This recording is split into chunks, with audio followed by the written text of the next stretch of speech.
Good afternoon. This is Clark Zen from the cockpit of 300 Mike Foxtrot with Missionary Flights International.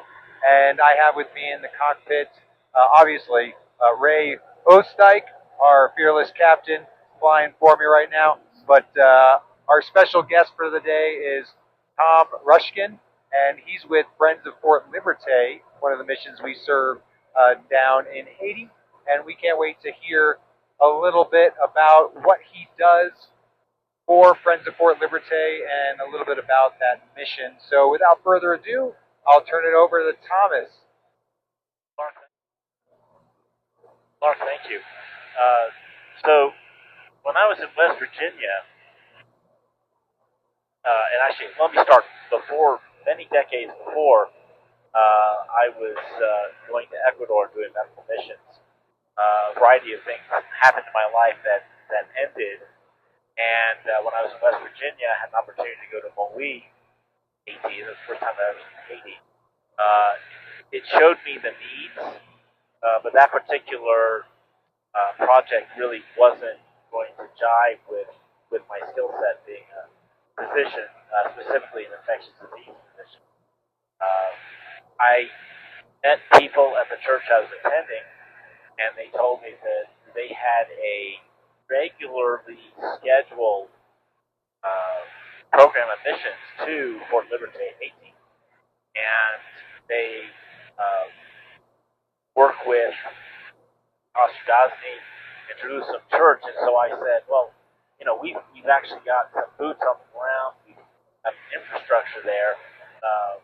The thing that really excited me about this, because we were only there for such a short period of time, was what's actually established. And I found out they had a clinic there, actually had medical records. They had a means by which to bring medicine and other skills into that area. And I said, well, that's certainly something I'd like to be a part of. So you're a doctor. You bring something that Haiti desperately needs a lot of. And so what do you have at the mission down there in Fort Liberté? So Fort Liberté is the city. That's correct. And so Friends of Fort Liberté is the mission that serves that city. Correct. What does the mission currently have as a facility down there in Fort Liberté? So they work with Jerusalem Church. They have what used to be an orphanage, now it's a foster child program. That's, I would say, half of it, and then the other half is actually going to be a medical mission. So we have a two-pronged approach there. There is a clinic that's already established, and so if we're working within the city of Fort Liberté, we will work out of that clinic.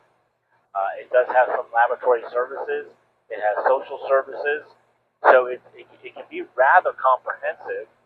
And because this is a encompassing industry, there are funds available, provided, donated, if you will, by people who don't necessarily want to go to Haiti or are unable to go to Haiti. And so we will take those resources and use that to deliver the care as much as possible to the people who are in Fort Liberté. Yeah, that's great.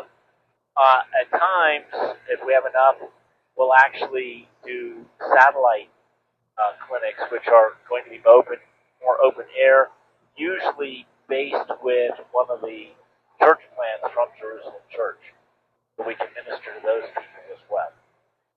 And so Jerusalem Church, where is that located? That's at Fort Liberté. Okay. So that's part of the facility for the orphans or the foster kids that right now. Right. So yeah, there's a foster program, as I said, and then there's also medical missions, and of course, what that looks like will depend on who we have trip. At times, there could be some minor surgery, but mostly it's going to be medical. Yeah. So now you're coming back to the States from a mission. What did you guys go down to accomplish, and what were you able to accomplish while you were down there? Well, as you've already observed, there are fewer Americans going to Haiti with concerns for personal safety, and that's always a discussion.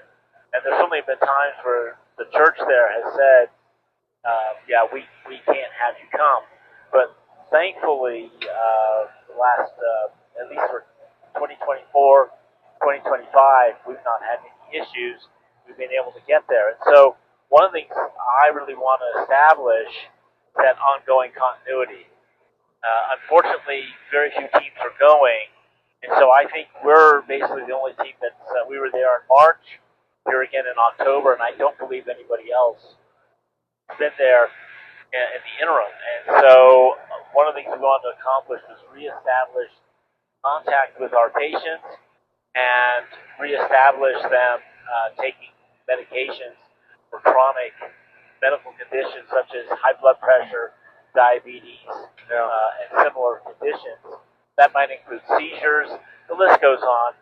So do they have a way of getting these medications on a regular basis, even while you're not there? It does occur, but it is a little more difficult. Obviously, MFI is a critical component in our transportation importation of those supplies, and there are healthcare workers there that can help facilitate making sure that people get those medications. But the 5 days or so that we're actually in clinic are rather intensive. We're really trying to get that care established so that when we're not there, there can still be some continuity. But my prayer would be that there would be more teams coming because the needs are really that great. Yeah. Amen. So if anybody is interested in getting involved, how do they get in contact with Friends of Fort Liberté? It's the webpage. So that website is? Yeah, that's going to be, I think it's Fort Liberté Friends. Fort Liberté Friends, okay. Yeah. That's probably a .com or a .org. Seatbelts.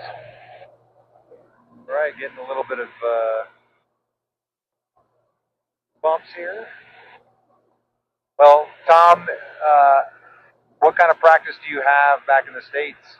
I specialize in infectious diseases. And so you have, do you work with a hospital or? Right. Okay, so that's typically where somebody who has a rare infectious disease would go. Well, yeah, I would love to say rare, but worldwide there are infections everywhere, and anytime there is a medical intervention, there's certainly the possibility of developing an infection. And then, of course, there are situations where people just become infected. I'm in Florida, so we have salt water, we have fresh water, so there are plenty of microbes. Oh, yeah. My daughter had to be in Palms West Hospital for 2 weeks while she was 2 years old with something they couldn't figure out what it was until they gave her vancomycin. So I'm thankful for infectious disease doctors. Yeah, that's the kind of thing we manage. Yeah. Well, Tom, it is a pleasure. Thank you for coming up here and having a cockpit conversation with me. And we're just so thankful for the work that you and the mission of Friends of Fort Liberté are doing on the ground in Haiti.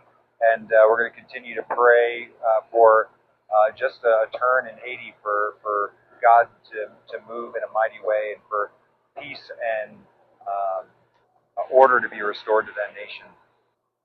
Mark, thank you so much for this opportunity. We certainly continue to pray and support MFI. We couldn't do what we do without you all, and we know that this is also a ministry for you.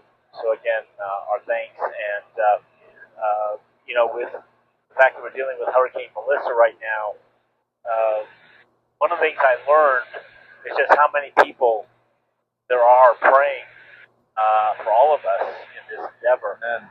And that's really, I don't have words to express that. Very thankful for praying people. Well, Tom, you have a blessed rest of your trip, and look forward to seeing you again. Very good.